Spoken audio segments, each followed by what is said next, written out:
चलिए, जय हिंद जय भारत दोस्तों। आज हमारा ये क्लास नंबर 2 है जिसमें हम नंबर सिस्टम पढ़ रहे थे। नंबर सिस्टम में हमने संख्या और संख्या पद्धति के बारे में जाना है ना। जिसमें हमने संख्या, पूर्ण संख्या, है ना, प्राइम नंबर, को प्राइम नंबर, है ना, इन सभी के बारे में हमने देख लिया हुआ है। ठीक है, अब हम देखेंगे डिविजिबिलिटी के बारे में, यानी कि विभाज्यता के बारे में। ठीक है, अलग अलग नंबरों के विभाज्यता के नियम देखेंगे।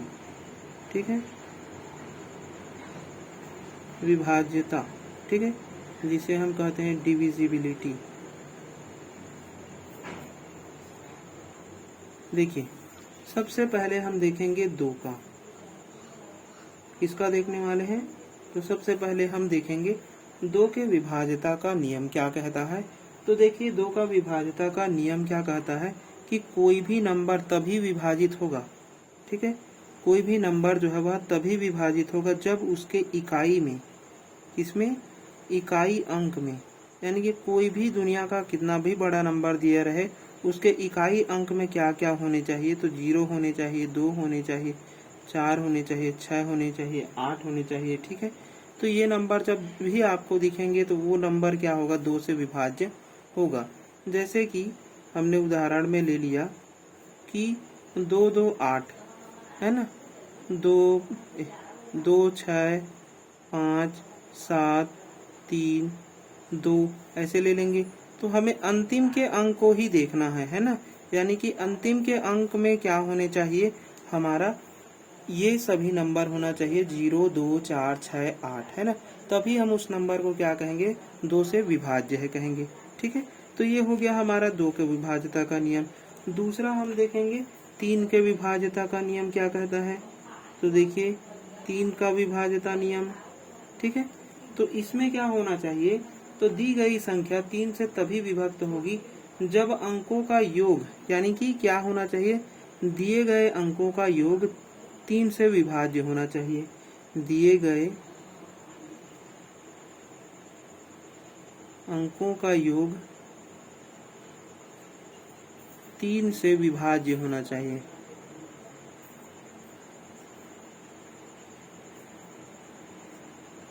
ठीक है, क्या होना चाहिए, 3 से विभाज्य होना चाहिए। यानी कि कोई भी अंक अगर दिया है आपको, तो उन अंकों को हम जब जोड़ेंगे और तो वो सभी अंक क्या होने चाहिए, 3 से पूरी तरीके से क्या हो जाने चाहिए, कट हो जाने चाहिए। तो ऐसे नंबरों को हम क्या कहेंगे, 3 से विभाज्य है कहेंगे। जैसे कि हम देख लेते हैं एक उदाहरण के रूप में, जैसे कि 9 8 7, है ना, 6 5 3 1, तो ये क्या हो गया हमारा, 3 से विभाज्य है। क्यों? क्योंकि देखिए, यहाँ से हम यदि इसको जोड़ेंगे, है ना, तो ये कितना हो जाएगा, 9 1 10 हो गया, 7 3 10 20 हो गया, है ना, 20 और 10 30 21, 21 और 9 कितना हो गया, तो 21 और 9 हो गया हमारा 29, नहीं ज़्यादा होना चाहिए, है ना। देखिए, तो 3 से विभाज्य होने के लिए हमें सीधा इसको 3 से अगर भाग दे रहे हैं, तो ये हो गया 3 3 9 पूरी तरीके से कट गया। 3 दूने 6, 2 बच गए, यहाँ पर 2 और 1 3 मिल गया, 3 से 3 कट गया, 3 दूने 6 कट गया, 3 दूने 6, यानी कि यहाँ से 1 बचा, और ये 5 और 1 6 होकर के जुड़ेगा तो कितना मिलेगा, तो ये पूरा क्या हो जाएगा, कट हो जाएगा। तो ये जो नंबर हमने लिखा था वो क्या था हमारा, 3 से पूरी तरीके से विभाज्य है। ठीक है, तो इस प्रकार से आप काट के देख सकते हैं, क्योंकि हम नंबरों को क्या कर रहे हैं, जोड़ रहे हैं। तो जो भी शेषफल आ रहा है उसको जोड़ो और काटते जाओ, है ना, जो 3 से कट जाएंगे। अब हम देखेंगे, देखिए इसी के समान, है ना, 9 जो है वो भी रहता है। अगर हम देखिए 4 को न देख करके हम सीधा देखते हैं 9 को, है ना, यानी कि 9 का जो विभाज्यता का नियम है वो भी क्या कहता है कि 9 जो है वह तभी होगा, विभाज्य तभी होगा जब जो भी दिए गए अंक है वो भी क्या होने चाहिए, उन सभी को जब हम जोड़ेंगे तो वो पूरी तरीके से 9 से कट जाना चाहिए। तो यहाँ भी हम क्या लिखेंगे, तो दिए गए अंकों का योग 9 से पूर्णतः कटे। ठीक है, पूर्णतः कट जाए, तब हम उस नंबर को क्या कहेंगे, 9 से विभाज्य है कहेंगे। तो 9 से विभाज्य होने के लिए उन नंबर को क्या होना चाहिए, उनके योग को पूरी तरीके से कटना चाहिए। जैसे कि हम उदाहरण के रूप में ले लेते हैं तो ये क्या हो जाएगा हमारा 6, 7, 8, 5, 9, 1। ठीक है, तो ये नंबर जो है वह 9 से पूरी तरीके से कट जाएगा। क्यों कटेगा, तो देखो यहाँ पर हम जब 9 से इसको कटाएंगे तो देखिए 9 से 900 कैंसिल हो गया। 9 यहाँ पर और क्या बना है, तो 8 और 1 9 करके ये भी कट गया। ठीक है, 6 और 5 11 होता है, तो यहाँ से 2 शेष मिलेगा और 7 और 2 9, यानी कि ये पूरी तरीके से क्या हो गया हमारा, कट गया 9 से। ठीक है, तो ऐसे हम देख सकते हैं अगर आपको जल्दी से जल्दी चेक करना है तो। ठीक है, चलिए अब हम देखते हैं अगला। ये तो हमारा हो गया, फिर हम देखते हैं 4 के विभाज्यता का नियम। ठीक है, तो 4 का विभाज्यता का नियम जो है वो क्या कहता है, तो देखिए यहाँ पर जो भी संख्या अगर आपको गिवन है ना, तो वो संख्या जो है वह वहाँ, यानी कि जो दी गई संख्या है, दिए गए संख्या का इकाई दहाई अंक, इकाई और दहाई अंक, दहाई अंक क्या होने चाहिए, 4 से विभक्त होने चाहिए। 4 से क्या होने चाहिए, विभक्त होने चाहिए। यानी कि हम यहाँ पर कह सकते हैं कि लास्ट का दो नंबर क्या होने चाहिए, 4 से पूरी तरीके से विभाजित हो, है ना, पूरी तरह से कट जाए। ठीक है, तब हम उस नंबर को क्या कहेंगे, 4 से पूरी तरीके से वो नंबर जो है वह विभाज्य है। जैसे कि मैंने 4, 5, 6, 7, है ना, 8 और 8 ले लिया, तो 8 और 8 को देखते ही हमें पता चल गया कि 8 और 8 क्या हो रहा है, 4 से पूरी तरीके से कट जाता है। तो मतलब कि ये जो पूरा नंबर जो लिखा हुआ है वो 4 से कट जाएगा। ठीक है, चलिए, तो ये था हमारा 4 के विभाज्यता का नियम। अब हम आगे देखते हैं 5 के विभाज्यता का नियम। ठीक है, देखिए बेसिक जानकारी है, इसको आप जानते रहेंगे तो आपका जो प्रश्न है वो बनाने में आसानी होगा। अब यहाँ पर 5 का विभाज्यता नियम क्या कहता है कि दिए गए जो अंक हैं, दी गई जो भी संख्या हो, जितना भी बड़ा संख्या हो, उसके लास्ट में क्या होने चाहिए, लास्ट में या तो 0 होने चाहिए या फिर 5 होने चाहिए।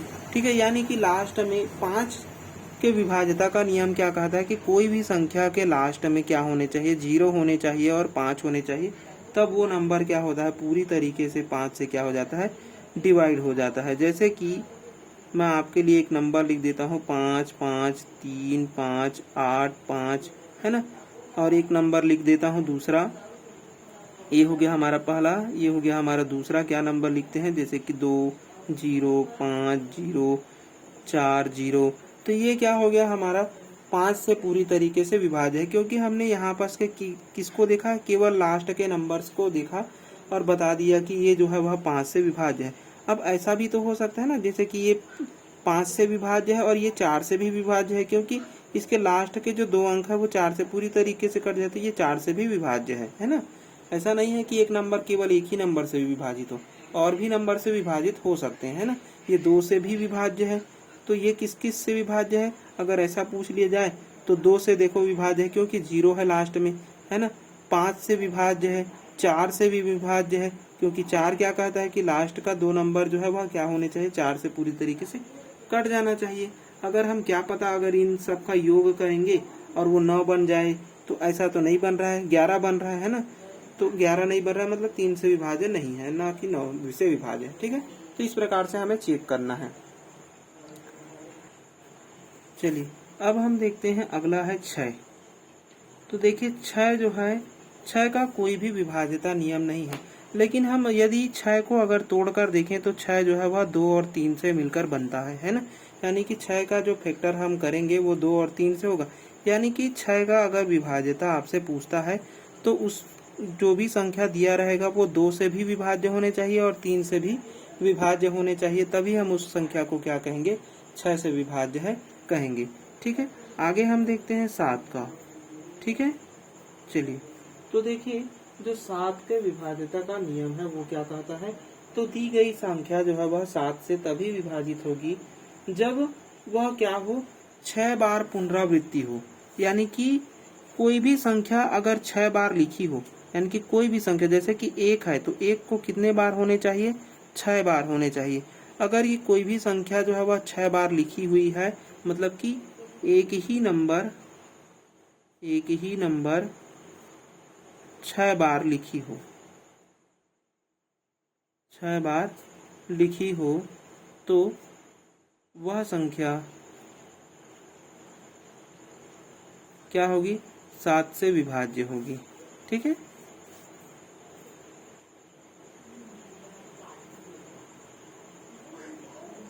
ये हो गया। यानी कि उस नंबर को क्या होने चाहिए, 6 बार लिखे होने चाहिए। जैसे कि हमने 1 को लिखा तो 1 जो है वह कितने बार होने चाहिए, 6 बार होने चाहिए। अगर 2 को लिख रहे हैं तो 2 कितने बार होने चाहिए, तो 6 बार होने चाहिए। अगर हम 5 को भी लिख रहे हैं तो 5 कितने बार होने चाहिए, तो 6 बार होने चाहिए। तभी वह क्या होगा, 7 से पूरी तरीके से वह विभाज्य होता है। ठीक है, चलिए अगला हम देखते हैं 8 का। देखिए 8 के विभाज्यता का नियम क्या कहता है, तो 8 के विभाज्यता का नियम क्या कह रहा है कि कोई भी अगर संख्या आपको दी गई है ना, तो कोई भी संख्या तभी 8 से विभाजित होगी जब वह सैकड़े, दहाई और इकाई, यानी कि जो लास्ट के 3 नंबर है ना, लास्ट के कितने नंबर, 3 नंबर, अगर वो तीनों नंबर जो है वह 8 से पूरी तरीके से विभक्त हो रहा है, तो उस नंबर्स को हम क्या कहेंगे, 8 से पूर्णतः विभाज्य होना। यानी कि 8 के विभाज्यता का नियम क्या कहता है कि लास्ट का 3 अंक 8 से विभाज्य होने चाहिए, 8 से विभाज्य हो। यानी कि 8 की डिविजिबिलिटी यदि आपको चेक करने के लिए बोलेगा तो चाहे कितना भी बड़ा नंबर दिया रहे, हम केवल उसके लास्ट के 3 नंबर को लेंगे और उसको 8 से कटाकर देखेंगे। अगर 8 से पूरी तरीके से कट जाता है तो 8 से का क्या है, डिविजिबिलिटी है, रखता है। ठीक है, ऐसे हम उसको चेक कर सकते हैं। जैसे कि मैं इसमें कोई एग्जाम्पल बताता हूँ। ठीक है, तो देखिए यहाँ पर अगर हम एक एग्जाम्पल लेते हैं 5, 7, 8, 4 और 6, 4, तो यहाँ पर जो लास्ट के 3 अंक है उसको हम उठा लेंगे और इसको हम क्या करेंगे, 8 से भाग देंगे। तो 8 से कटाएंगे तो 8 एकम 8 हो गया। और देखिए 8 से कितने बार में जाएगा, तो 8 चौक 32, 8 पंचे 40, है ना, तो कितने बार गया, 5 बार गया, 40, यानी कि 6 बचा, ये हो गया 64 बन गया। और 64 जो है वो 8 से पूरी तरीके से कट जाएगा 8 बार में, यानी कि ये पूरी तरीके से क्या हो रहा है, कट जा रहा है। ठीक है, पूरी तरीके से क्या हो रहा है, कट रहा है। तो ये जो है वह पूरी तरीके से कट गया, इसलिए हम इसको क्या कहेंगे, 8, यह जो संख्या है वो 8 की डिविजिबिलिटी रखता है। ठीक है, चलिए आगे देखते हैं हम लोग। देखिए 8 के बाद में हमने 9 और 9 को हमने देख लिया हुआ है। ठीक है, तो और पूछता है तो 10 पूछ लेगा। ठीक है, तो 10 जो है वह सिंपल है, 10 को आप सभी जानते हैं, है ना। तो 10 का विभाज्य तभी होगा जब लास्ट के अंक में क्या होने चाहिए, 0 होने चाहिए। तो लास्ट के अंक में क्या होने चाहिए, लास्ट के अंक में क्या होने चाहिए, 0 होना चाहिए, तभी वह संख्या क्या होगी, 10 से विभाज्य होगी। तो जैसे कि आप 100 को ले लो, है ना, ये हो गया, तो ये सभी क्या है, 10 से विभाज्य है। ठीक है, चलिए अब हम देखते हैं लास्ट हमारा 11 का, इसके बाद 12 का नहीं पूछता है ना, तो 11 का जो है वह सबसे ज्यादा पूछता है, तो 11 को थोड़ा सा ध्यान देंगे। ठीक है, तो देखिए 11 से विभक्त होने के लिए क्या होने चाहिए कि कोई भी दिया गया जो संख्या है वो 11 से तभी विभक्त होगी यदि इकाई से बाईं ओर, यानी कि हम इकाई से बाईं ओर चल रहे हैं, यानी कि हम इधर से, देखिए इसका जो डेफिनेशन है उसको मैं लिख सकता हूँ, है ना। तो केवल यहाँ पर हमें क्या है, समझने की जरूरत है। ठीक है, यानी कि हम अगर इस दिशा से इस दिशा की ओर चल रहे हैं, कोई भी संख्या है, मैं यहाँ पर मान लेता हूँ संख्या, तो संख्या के मैं इस दिशा से इस दिशा की ओर अगर आ रहा हूँ तो क्या करना पड़ेगा, यानी कि इकाई ओर से बाईं ओर चलने पर यानी कि जो सम स्थान के अंकों का योग, ठीक है। विषम स्थान के अंकों के अंतर क्या होने चाहिए, 0 और 11 होने चाहिए। तो देखिए यहाँ पास परिभाषा अगर समझ में भी नहीं आया होगा तो हम इसको केवल उदाहरण से समझ सकते हैं, है ना। क्या बोल रहा है कि जैसे मैं कोई नंबर ले लेता हूँ 1 3 6 1 0 5 2, ठीक है।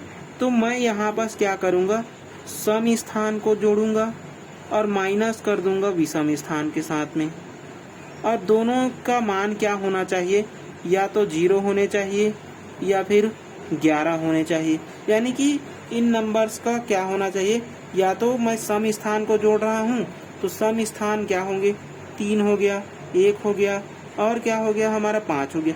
तो 3 और 1 4, 4 और 5 हो गया 9 सम स्थान को जोड़ने पर। विषम स्थान को जब मैं जोड़ रहा हूँ तो 2 0 यानी कि 2 ही हो गया, 8 हो गया और 1 9, यानी कि 9 - 9 यानी कि कितना आ गया, 0 आ गया। तो ये क्या है, 11 की डिविजिबिलिटी रखता है। अगर यही जो है वह केवल 11 आ जाता, यानी कि इन दोनों को जब मैं घटाता और 11 आ जाता, तब भी ये क्या रखता, 11 का विभाज्यता रखता, ठीक है। जैसे कि 11 के विभाज्यता के लिए हम संख्या ले लेते हैं दूसरा उदाहरण, जिसमें है 10864196, ठीक है। तो सम स्थान को जोड़ेंगे और विषम स्थान से क्या कर देंगे, घटा देंगे। देखो सम स्थान क्या क्या है, तो ये हो गया 0 और ये हो गया 6, 6 के बाद में 1, ये हो गया 7, और 7 और 6 कितना हो गया हमारा, तो 7 और 6 हमारा होता है 13, ठीक है। अब हम किसको घटाएंगे, 9 4 13, 13 और 8 कितना हो गया हमारा 21, और 21 और 1 कितना हो गया 22। तो ये हो गया 22 को जब घटा रहे हैं तो कितना मिलेगा, अगर हम यहाँ से इधर घटाएंगे 13 और इसको घटा देंगे, ठीक है। मैंने कुछ नंबर शायद गलत ले लिया है ना, यहाँ पर गलत आ रहा है, यहाँ पर 9 आ जा रहा है, ठीक है। तो देखिए ऐसे हम अगर कर रहे हैं, कोई भी अगर यहाँ पर नंबर ले रहे हैं तो उसमें क्या होने चाहिए, अगर हम दोनों को घटा रहे हैं तो 0 हो जाना चाहिए, या फिर सम और विषम को जब हम घटा रहे हैं तो क्या आने चाहिए, 11 आने चाहिए। यानी कि उसका अंतर कितना आना चाहिए, 11 आना चाहिए। हमें माइनस और प्लस से कोई मतलब नहीं है कि विषम को आगे रख सकते हैं, सम को आगे रख सकते हैं ना, उससे मतलब नहीं। हमें क्या मिलना चाहिए, या तो 0 मिलना चाहिए या तो 11 मिलना चाहिए सम और विषम स्थान को घटाने पर। तो वो क्या हो जाएगा, हमारा 11 का विभाज्यता रखेगा, ठीक है। तो ये है हमारे संख्याओं के बारे में, यानी कि संख्याओं के विभाज्यता के बारे में, ठीक है। अब देखिए हम क्या पढ़ने वाले हैं, नंबर सिस्टम में हमने सबसे पहले क्या देखा, संख्या को देखा, फिर डिविजिबिलिटी हमने सीख लिया, है ना। देखिए रिवीजन करते चलेंगे, है ना। संख्या हमने सीखा, फिर डिविजिबिलिटी हमने सीख लिया। अब हम देखते हैं इसके कुछ महत्वपूर्ण फॉर्मूलाज को, ठीक है, जिसके बेस पे हम क्या करेंगे, क्वेश्चंस को सॉल्व करेंगे, ठीक है। चलिए देखिए हम अब देखने वाले हैं फॉर्मूला के बारे में, ठीक है। तो सबसे पहले जो फार्मूला है उससे आप सभी परिचित हैं, जिसे हम कहते हैं a प्लस बी का होल स्क्वायर। ये क्या होता है, तो हम इसको लिखते हैं a square B square plus 2ab, ठीक है। ऐसे ही एक दूसरा फार्मूला होता है a माइनस बी पूरे का होल स्क्वायर। तो ये क्या होगा, a square B square minus 2ab हो जाता है, ठीक है। अब इसी से हम क्या करते हैं, और भी फार्मूला को जनरलाइज्ड करते हैं। यानी कि देखिए हम जब दोनों को जोड़ देंगे, ठीक है, हम इन दोनों को जोड़ देंगे तो हमें क्या मिलेगा, तीसरा फार्मूला मिल जाता है, जिसे हमें डायरेक्ट याद रखना चाहिए, ठीक है। जब हम इन दोनों को जोड़ रहे हैं a प्लस बी पूरे का whole square plus a minus B को जोड़ेंगे, तो यहाँ पर जोड़ने पर ये जो 2ab और माइनस 2ab है ये कट जाएगा और ये बचेगा, और कितने में बचेगा, तो 2 टाइम्स बचेगा, है ना। तो 2 टाइम्स आप कितना हो जाएगा, a square plus B square हो जाएगा, ठीक है। ऐसे ही हम जब चौथा फार्मूला बनाएंगे तो इन दोनों को घटा भी तो सकते हैं, तो a प्लस बी पूरे का होल स्क्वायर माइनस हम क्या कर सकते हैं, a माइनस बी पूरे का होल स्क्वायर, ठीक है। हम इसका सीधा यूज करते हैं नंबर सिस्टम में, ठीक है। जब हम इसको घटाएंगे तो ये माइनस हो जाएगा और ये प्लस हो जाएगा, तो ये दोनों कैंसिल हो जाएंगे और ये बच जाएगा, 2 ये बचेगा और 2 ये बचेगा, तो कितना बच गया, तो 4ab बच गया, ठीक है। तो ये हो गया हमारा चौथा फार्मूला। ठीक है, अब हम देखते हैं पांचवें फार्मूला के बारे में। ठीक है, चलिए तो देखिए पांचवा फार्मूला क्या कहता है।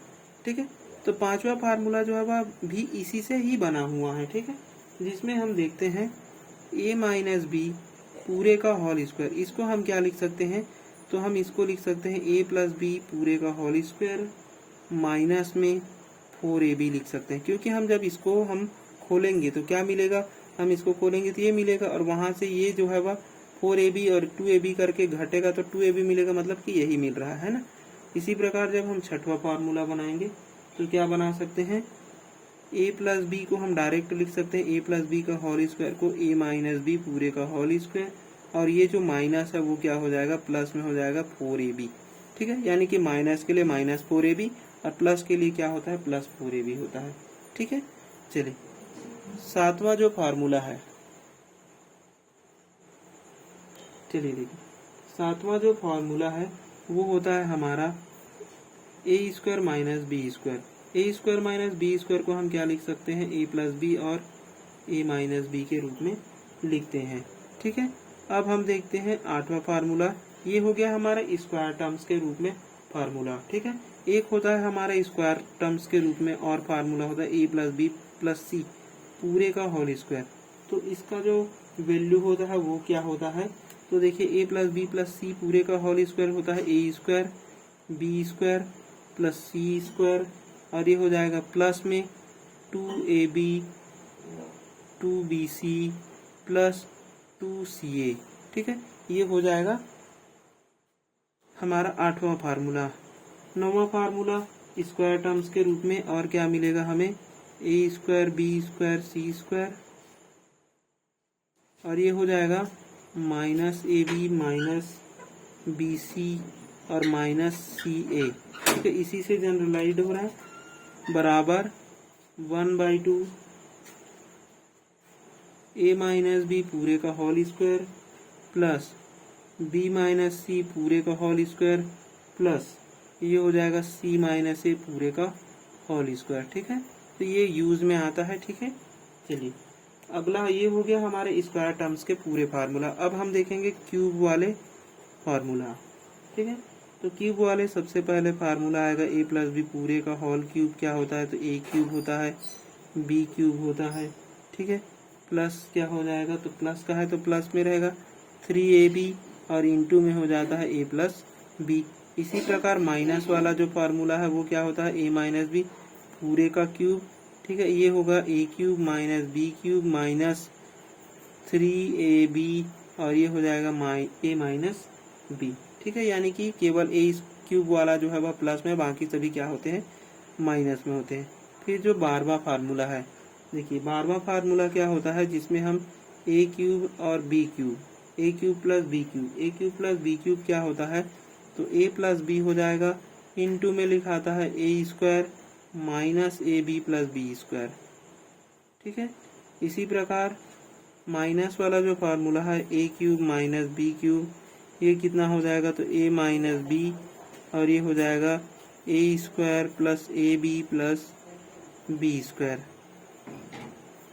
चलिए अगला जो फार्मूला है 14 नंबर का, वो क्या मिल जाएगा हमें, तो देखिए ये भी क्यूब में, यानी कि यहीं से हम अब क्या करेंगे, जनरलाइज कर सकते हैं। ठीक है, यानी कि अगर हमें ये वाला फार्मूला पता है, ठीक है, अगर हम इसको नीचे लाते हैं तो इसकी वैल्यू हमें मिल जाएगी, इसको नीचे लाएंगे तो इसकी वैल्यू मिल जाएगी, तो इसको लिखने की आवश्यकता नहीं है, या फिर आप लिख करके भी रख सकते हैं, है ना, क्योंकि ये जो है वह सीधे जो है वह प्रश्न में दिखते हैं। ठीक है, तो उसको दिखते हैं इसलिए हम लिख लेते हैं ए क्यूब बी क्यूब बटे में क्या रहता है, ए प्लस बी रहता है, अब बराबर में क्या होना चाहिए, तो A square minus A B plus B square होना चाहिए।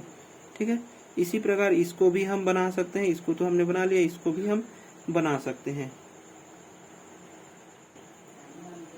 चलिए इसी प्रकार जो 15 नंबर का फार्मूला है उसको हम क्या बना सकते थे, तो देखिए उसी को हम और क्या बना सकते हैं, ए क्यूब बी क्यूब, जैसे हमने ए बी को लिया था, अगर ए बी को ना लेकर के हम क्या लेंगे, A square A B plus B square को ले लेंगे, तो हमें क्या मिलेगा, यहाँ पास ए प्लस बी मिलेगा, है ना, तो ये फार्मूला भी है उसी से जनरलाइज्ड है। फिर जो माइनस वाला है उससे भी हम बना सकते हैं, a cube minus B cube.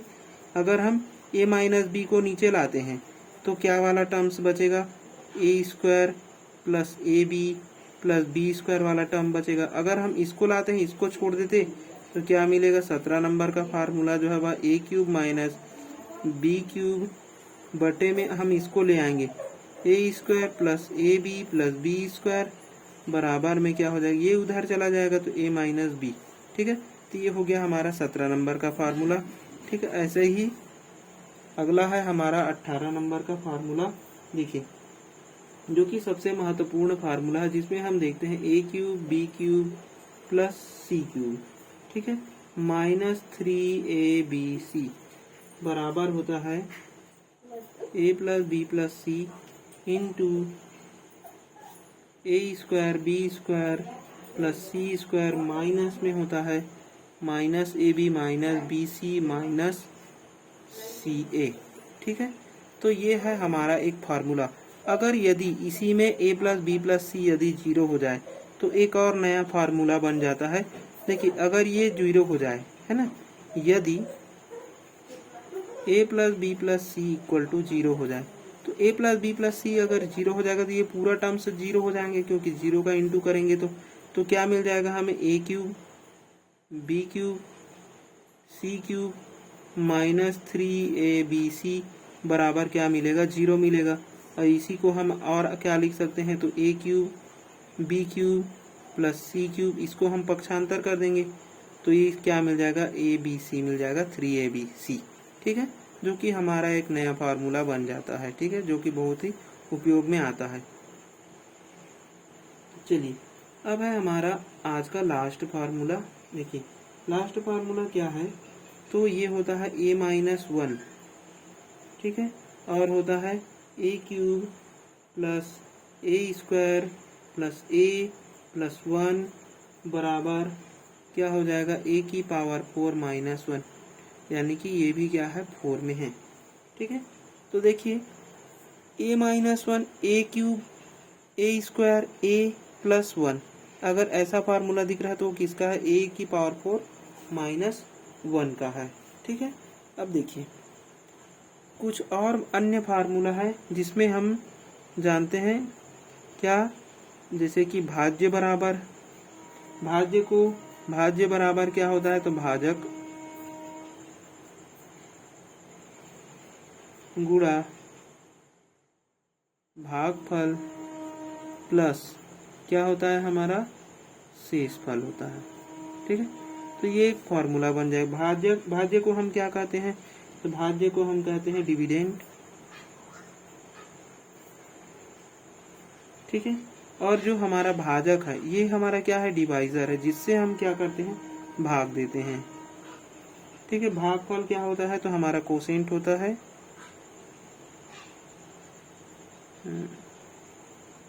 Quotient. ठीक है, कोसेंट। और शेषफल को हम क्या कहते हैं, तो रिमाइंडर कहते हैं। ठीक है,